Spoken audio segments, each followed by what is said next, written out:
Hello student, आज हम बात करेंगे पॉली एम्ब्रियोनी के बारे में। तो पॉली एम्ब्रियोनी प्लांट एम्ब्रियोलॉजी का एक इम्पॉर्टेंट टॉपिक है जिसके बारे में हम डिस्कस करेंगे। पॉली एम्ब्रियोनी को समझने से पहले हमको ये एक ऐसी प्रक्रिया है जिसमें एक से अधिक एम्ब्रियो का निर्माण एक साथ होता है।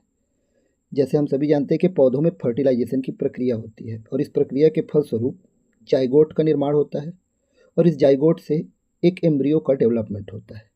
परंतु कुछ पौधे ऐसे होते हैं जिनमें एक बीज के अंदर एक से अधिक एम्ब्रियो का डेवलपमेंट होता है और इस प्रकार एक बीज के अंदर एक से अधिक एम्ब्रियो का निर्माण होने की जो प्रक्रिया है इसे ही पॉली एम्ब्रियोनी कहते हैं। पॉली एम्ब्रियोनी अगर टर्म की बात करें तो ये दो शब्दों से मिलकर बना होता है। पॉली जिसका अर्थ होता है मोर देन वन और एम्ब्रियोनी जिसका अर्थ होता है प्रेजेंस ऑफ एम्ब्रियो। इस तरह हम पॉली एम्ब्रियोनी को परिभाषित कर सकते हैं कि मोर देन वन एम्ब्रियो की उपस्थिति पॉली एम्ब्रियोनी कहलाती है। अगर इसके इतिहास के बारे में बात करें तो पॉली एम्ब्रियोनी की प्रक्रिया की खोज सबसे पहले एंटोनी वॉन ल्यूवेनहॉक नामक साइंटिस्ट ने 1719 में स्वीट लाइम यानी मौसम्बी के बीजों में की थी। इसके पश्चात ब्राउन नामक साइंटिस्ट ने 1859 में लगभग 58 पौधों में पॉली एम्ब्रियोनी का वर्णन किया था। पॉली एम्ब्रियोनी की प्रक्रिया जो है वो जिम्नोस्पर्म में कॉमनली हमको देखने को मिलती है, लेकिन बहुत सारे एंजियोस्पर्म के ऐसे स्पीसीज है जिसमें मोनोकॉट भी शामिल है, डाइकॉट के भी कुछ स्पीसीज शामिल है जिनमें हमको पॉली एम्ब्रियोनी की घटना देखने को मिलती है। पॉली एम्ब्रियोनी की प्रक्रिया को समझने से पहले हम नॉर्मल जो एम्ब्रियो की डेवलपमेंट की प्रक्रिया है उसको थोड़ा सा समझ लेते हैं। नॉर्मल कंडीशन की बात करें पौधों में तो एक कार्पल होता है। कार्पल के 3 पार्ट होते हैं, टिप रीजन में स्टिग्मा, बीच में स्टाइल और नीचे में ओवरी होता है। इसी ओवरी के अंदर ओव्यूल प्रेजेंट होता है। अब एक ओवरी में एक ओव्यूल भी प्रेजेंट हो सकता है, एक से अधिक ओव्यूल भी प्रेजेंट हो सकता है। अगर हम एक ओव्यूल की बात करें तो ओव्यूल के अंदर डेवलपमेंट होता है एम्ब्रियो सेक का और इस एम्ब्रियो सेक में डेवलपमेंट के आधार पर डिफरेंट टाइप ऑफ सेल्स होते हैं। जैसे वो 4 सेल से बना हो सकता है, 8 सेल से बना हो सकता है, 16 सेल से बना हो सकता है। इन सेल्स में से कुछ सेल सिनर्जिड सेल्स होते हैं, कुछ सेल एंटीपोडल सेल्स होते हैं, कुछ सेल वेजिटेटिव सेल्स की भूमिका निभाते हैं और एक सेल जो होता है वो एग सेल की भूमिका निभाता है। इसी एक सेल के साथ जो मेल गेमिट है वो फ्यूज होता है जिसे हम फर्टिलाइजेशन की प्रक्रिया कहते हैं और इस प्रक्रिया के फलस्वरूप जाइगोट का निर्माण होता है और जाइगोट जो है आगे चल के डेवलप होकर एम्ब्रियो का निर्माण करता है। ये तो एक सामान्य घटना हो गई जो पौधों में चलती है। तो जो इस प्रक्रिया को फॉलो करते हैं जो भी प्लांट वो नॉर्मल डेवलपमेंट प्रदर्शित करेंगे और उनमें एक ही एम्ब्रियो का डेवलपमेंट देखने को मिलेगा। लेकिन जैसे कि हमने बात की कि कुछ पौधे ऐसे भी होते हैं जिनमें इन घटनाओं से कुछ डिफरेंस देखने को मिलता है जिसके कारण एक से अधिक एम्ब्रियो का निर्माण हो जाता है, जिसे हम एबनॉर्मल कंडीशन भी कह सकते हैं। तो कौन कौन से कंडीशन हैं वो हम देखते हैं। एक जाइगोट की जगह 2 जाइगोट की उपस्थिति, तो जब 2 जाइगोट होगा तो 2 एम्ब्रियो का निर्माण भी होगा, तो इससे भी पॉली एम्ब्रियोनी देखने को मिल सकती है। एक प्रो एम्ब्रियो की जगह 2 प्रो एम्ब्रियो डेवलप हो जाए तो इससे भी पॉली एम्ब्रियोनिक कंडीशन देखने को मिलेगा। एक ओव्यूल में एक एम्ब्रियो सेक की जगह एक से अधिक एम्ब्रियो सेक की उपस्थिति हो तो जितने भी एम्ब्रियो सेक होंगे उतने उसमें एक सेल होंगे और उससे उतने एम्ब्रियो का डेवलपमेंट होगा। एक मेगा स्पोर मदर सेल जिससे 4 मेगा स्पोर का फॉर्मेशन होता है, जिसमें से 3 डीजनरेट हो जाते हैं और एक फंक्शनल मेगा स्पोर आगे जाके एम्ब्रियो सेक का डेवलपमेंट करता है।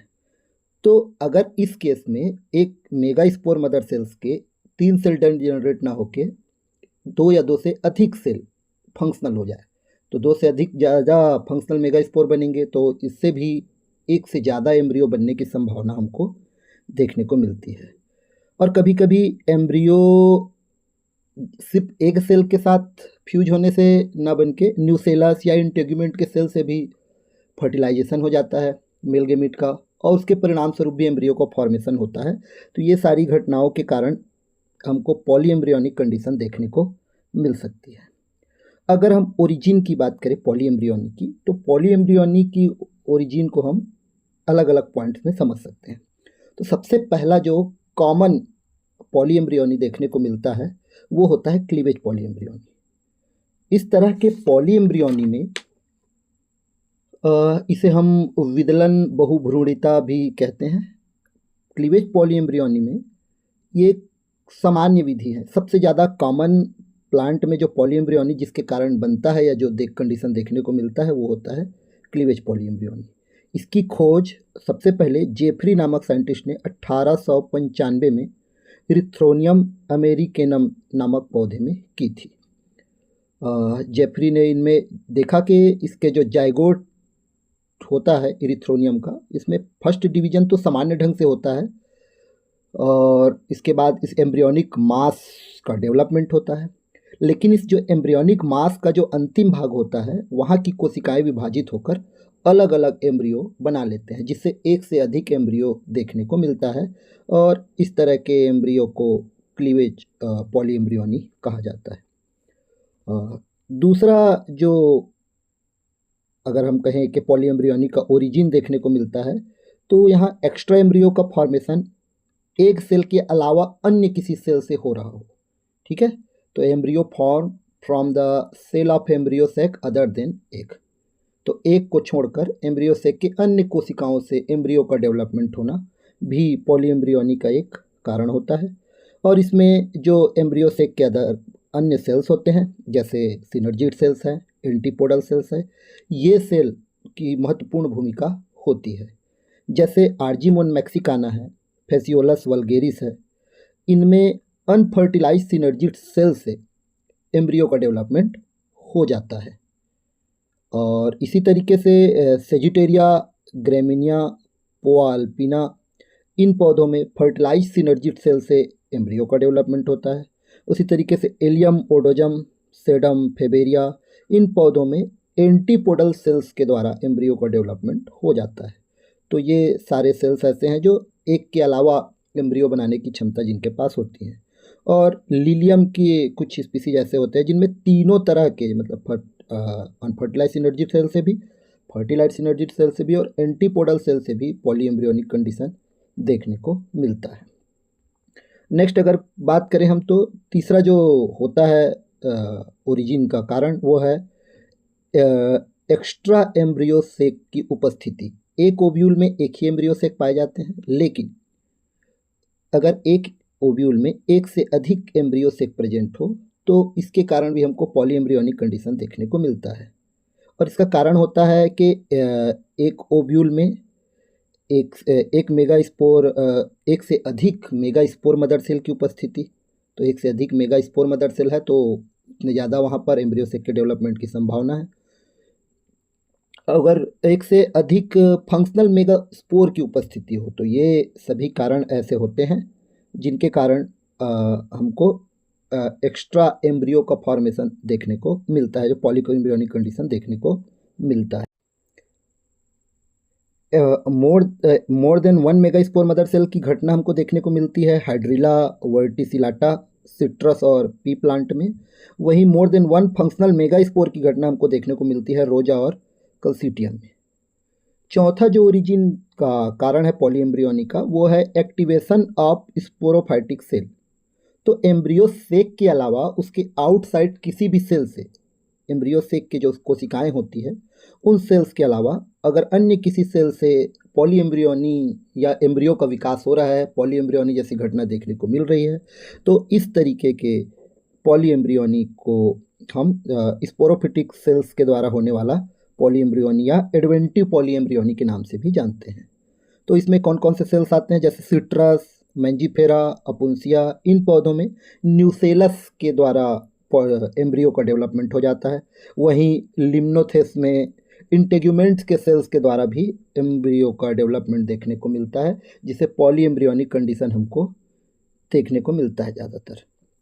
वहीं अगर बात करें तो कुछ कंडीशन में पॉलीएम्ब्रियोनी को इंड्यूस भी किया जा सकता है। जैसे एक प्लांट है इरेंथस जो कि रेननकुलेसी का सदस्य है और इसमें एक लंबा सस्पेंसर पाया जाता है। इन पौधों में जो नवनिर्मित सीड होते हैं उनको 2,4-D या अल्फा नेप्थिलिन एसिटिक एसिड के 0.1% विलियन से उपचारित करने पर इसमें हमको पॉलीएम्ब्रियोनिक कंडीशन देखने को मिल सकता है। तो इस तरीके से कुछ जो केमिकल्स है उनके उपयोग से, जैसे पोटेशियम नाइट्रेट है, अमोनियम क्लोराइड है, इनके उपयोग से भी पॉलीएम्ब्रियोनी जनरेट किए जा सकते हैं। तो इस तरीके के पॉलीएम्ब्रियोनी को इंड्यूस्ड पॉलीएम्ब्रियोनी के नाम से जानते हैं। तो ये है ओरिजिन कुछ जिसके कारण पॉलीएम्ब्रियोनी की घटना देखने को मिलती है। इसके बाद अगर हम क्लासिफिकेशन की बात करें पॉलीएम्ब्रियोनी की, तो पॉलीएम्ब्रियोनी की अगर क्लासिफिकेशन बात करें तो दो साइंटिस्ट आते हैं, अर्नेस्ट और स्नार्प। इन्होंने पॉलीएम्ब्रियोनी को दो प्रकार में बांटा है। पहला है ट्रू पॉलीएम्ब्रियोनी और दूसरा है फॉल्स पॉलीएम्ब्रियोनी। और आगे फर्दर ट्रू पॉलीएम्ब्रियोनी को इन्होंने क्लीवेज पॉलीएम्ब्रियोनी और एडवेंटिव पॉलीएम्ब्रियोनी में बांटा है। तो एक एक करके समझते हैं ट्रू पॉलीएम्ब्रियोनी क्या होता है। तो ट्रू पॉलीएम्ब्रियोनी ऐसे पॉलीएम्ब्रियोनी हैं जहाँ पर एक ही ओव्यूल में एक ही एम्ब्रियो सेक के अंदर एक से अधिक एम्ब्रियो का अगर डेवलपमेंट होता है तो इस तरीके के पॉलीएम्ब्रियोनी को ट्रू पॉलीएम्ब्रियोनी कहा जाता है। इसका उदाहरण हमको यूलोफिया, वेंडा, सेजिटेरिया, अल्मस, सिट्रस आदि कई पौधों में देखने को मिलता है। और ट्रू पॉलीएम्ब्रियोनी को फर्दर आगे दो कैटेगरी में कैटेगराइज किया गया है। पहला आता है इसमें क्लीवेज पॉलीएम्ब्रियोनी, और क्लीवेज पॉलीएम्ब्रियोनी के बारे में हमने ओरिजिन में भी बात की थी। तो इसमें होता ये है कि एक सामान्य विधि है पॉलीएम्ब्रियोनी की। इस प्रकार की पॉलीएम्ब्रियोनी में जो जाइगोट होता है उनका क्लीवेज या विभाजन होता है, और प्रारंभिक अवस्थाओं में ही एम्ब्रियो के विभाजन के कारण एक से अधिक एम्ब्रियो का डेवलपमेंट इसमें होता है। और इस विधि में फर्टिलाइजेशन के पश्चात जो जाइगोट है वो छोटे छोटे भागों में विभाजित हो जाते हैं और इन भागों से नया एम्ब्रियो बन जाता है। और इसका एग्जाम्पल हमको देखने को मिलता है एरिथ्रोनियम अमेरिकैनम में। जैसे आप डायग्राम में देख रहे हैं कि एक नॉर्मल एम्ब्रियो है और जिसके सस्पेंसर सेल हैं, इसमें क्लीवेज होता है और ये 3 नए एम्ब्रियो में डेवलप हो जाते हैं। दूसरा एडवेंटिव पॉलीएम्ब्रियोनी। तो डायग्राम से आप समझ सकते हैं कि एम्ब्रियो का डेवलपमेंट एम्ब्रियो सेक के बाहर के अन्य सेल से अगर हो तो उसे हम कहते हैं एडवेंटिव पॉलीएम्ब्रियोनी। ये भी हमने ओरिजिन में देखा इसके बारे में। तो यहाँ पर सेंटर में देखिए जो नॉर्मल एम्ब्रियो का डेवलपमेंट हो रहा है वो एम्ब्रियो सेक के अंदर है। एम्ब्रियो सेक के बाहर जैसे न्यूसेलस सेल है, इंटेग्यूमेंट सेल है, इन सेल से अगर एम्ब्रियो का डेवलपमेंट हो तो इस तरीके के पॉलीएम्ब्रियोनी को हम एडवेंटिव पॉलीएम्ब्रियोनी या अपस्थानिक पॉलीएम्ब्रियोनी के नाम से जानते हैं। इसके बाद फॉल्स पॉलीएम्ब्रियोनी जो दूसरा प्रकार होता है पॉलीएम्ब्रियोनी का वो है फॉल्स पॉलीएम्ब्रियोनी। तो फॉल्स पॉलीएम्ब्रियोनी ऐसे पॉलीएम्ब्रियोनी होते हैं जिसमें एक ही एम्ब्रियो से के टिश्यू के विभाजन से एक से अधिक एम्ब्रियो का विकास होता है। तो इसमें खासकर जो एपोस्पोरिक एम्ब्रियो है उनसे पॉलीएम्ब्रियोनी का विकास जो है वो देखने को मिलता है। एपोस्पोरिक एम्ब्रियो से के विभाजन से या उनमें डिवीजन हो या उनसे नए एम्ब्रियो का डेवलपमेंट हो, तो ये आता है फॉल्स पॉलीएम्ब्रियोनी के अंतर्गत। अगर हम कॉजेस की बात करें पॉलीएम्ब्रियोनी की, तो इसके लिए बहुत सारे क्या कारण हैं जिसके कारण पॉलीएम्ब्रियोनिक कंडीशन देखने को मिलता है। तो पॉलीएम्ब्रियोनी के लिए बहुत सारे साइंटिस्टों ने अलग अलग थ्योरी प्रपोज किए हैं, लेकिन उसमें से जो कुछ इम्पॉर्टेंट थ्योरी है उसकी हम यहाँ पे बात करेंगे। और इसके अंतर्गत जो पहली थ्योरी आती है वो है नेक्रो हार्मोन थ्योरी।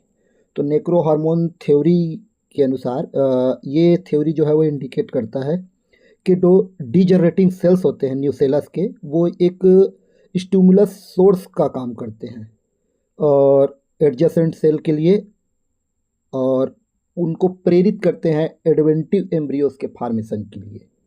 हालांकि इसके बारे में अभी तक कोई प्रमाण प्राप्त नहीं हुआ है और ये थ्योरी उतना ज़्यादा एक्सेप्टेड नहीं है, लेकिन ये एक थ्योरी है जो एक्सप्लेन करने की कोशिश करता है पॉलीएम्ब्रियोनी के कारणों को।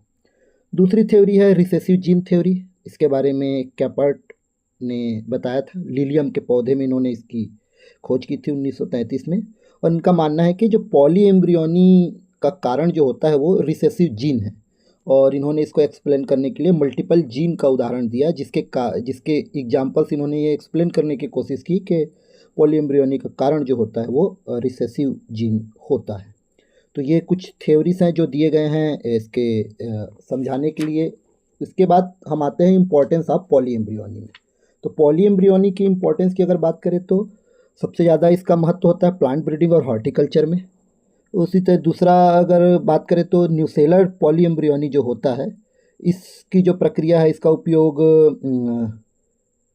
प्लांट ब्रीडर्स काफ़ी इसका उपयोग करते हैं ताकि नए जो फ्री डिसीज़ फ्री पौधों का विकास डेवलप किया जा सके, नए पौधे उगाए जा सके।